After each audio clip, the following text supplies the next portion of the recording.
years, learned a lot about financial services products and processes. Moved across to India as a part of Deutsche again, and joined. My last role was with Prudential in India as the country head of audit. So while auditing was giving me a very good overview of the processes and systems, I was continuously building up my expertise around financial products.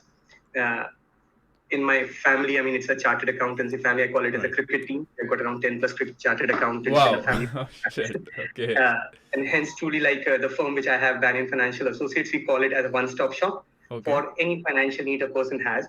I typically branched away from core auditing into personal finance space, where I tend to specialize in investments. Okay. You cannot do investments without managing your risk. I was listening to one of your previous podcasts with Deepak Shenoy. How valid point you had actually made, both of you had made across that.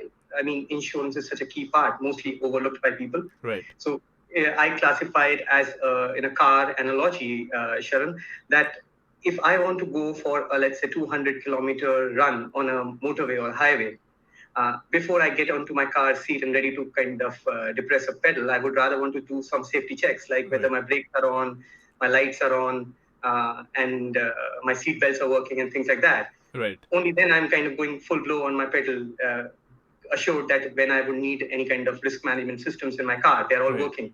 I classify insurance as those elements. I also have an interesting analogy. So most people think of insurance as an unnecessary cost because, they're like, only if something bad happens to me, I get the benefit of it. Otherwise, it's a waste of money. And that is because most people, they're thinking of it from a narrow sense of view that, don't think about bad things happen to you. So I like to, kind of shift that frame into another example. Something which would have probably happened to us when we were kids back in school. So everybody, everybody had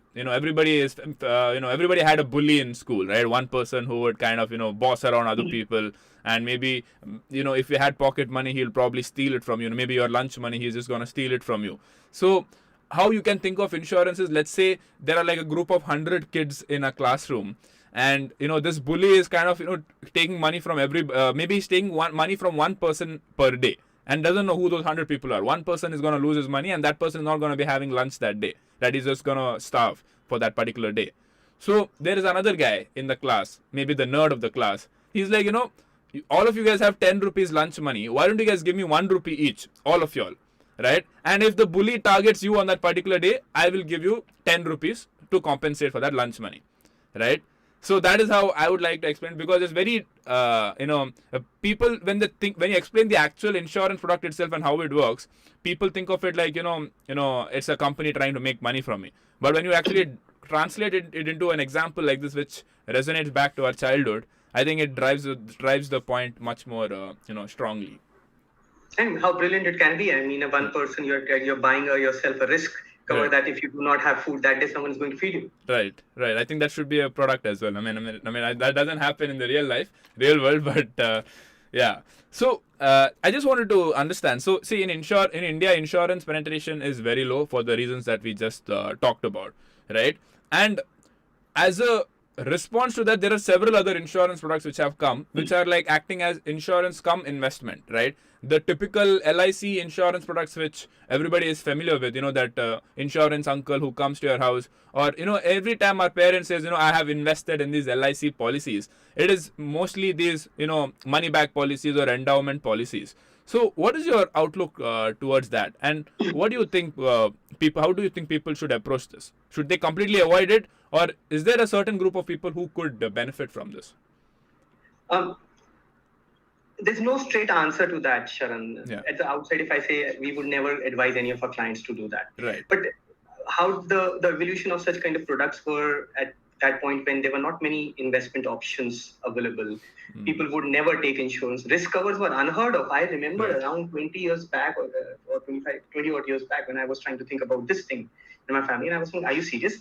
The money will be lost. Now I'm talking about family of chartered accounts. So this was an unheard of. Risk covers are still, it's so challenging when I have those conversations for many people. Right. Even the best of brains would try to kind of think about that the money which you pay towards a term cover or an insurance cover is a dead money. Right. You'll never get out of it, because the last thing a person wants to hear is that I will be dead. Right. True. And hence to plan for that. It is perhaps onto this particular part that no